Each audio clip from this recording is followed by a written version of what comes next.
Right now on Lone Star Politics, the Texas abortion law remains in effect, but the Supreme Court hands groups challenging it a partial victory. Plus, a federal lawsuit against the state of Texas over new congressional maps.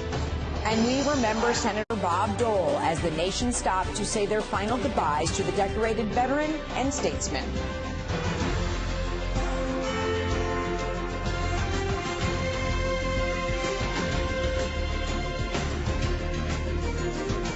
This is Lone Star Politics from NBC5 and the Dallas Morning News. Good Sunday morning. I'm Julie Fine from NBC5. And I'm Gromer Jeffers, political writer with the Dallas Morning News. Did you miss me, Julie? I always miss you when you're not here.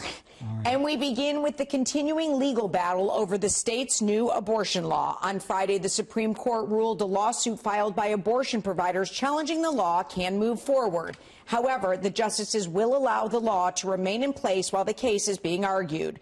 The court said a second lawsuit, this one filed by the Biden administration, could not move forward. The Texas abortion law bans most abortions after a heartbeat is detected, which is usually around 6 weeks into pregnancy. It also allows private citizens to file lawsuits against anyone they believe provides or helps a woman undergo the procedure. Joining us this morning, Chris Turner, Texas House Democratic Caucus Chair and member of the House Committee on Redistricting and Higher Education. Thanks so much for being with us. Thanks for having me. Good morning. Let's start with the ruling. Your reaction. Well, as you say, it was a partial victory for opponents of the law, such as myself. However, it's unfortunate that the Supreme Court left SB 8 in place while the lawsuit proceeds forward that's been brought by some of the abortion providers and healthcare providers in Texas. This law is completely misguided. It's turning Texans against one another, essentially empowering people to be bounty hunters to try to rat people out who are seeking health care that is still a constitutionally protected right. Also, they can get a bounty of $10,000.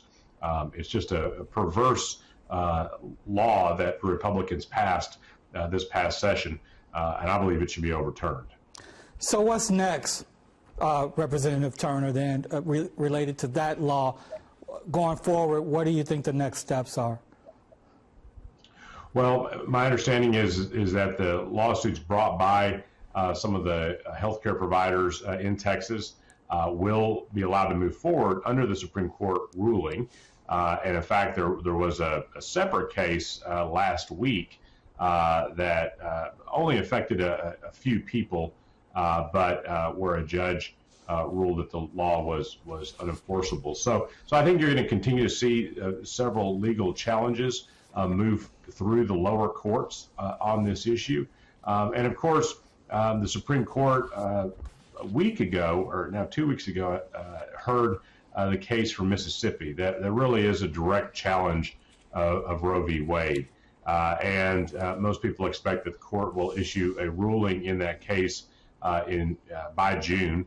And that could have serious implications for the future of protected abortion rights in this country. And let's turn now to the federal government.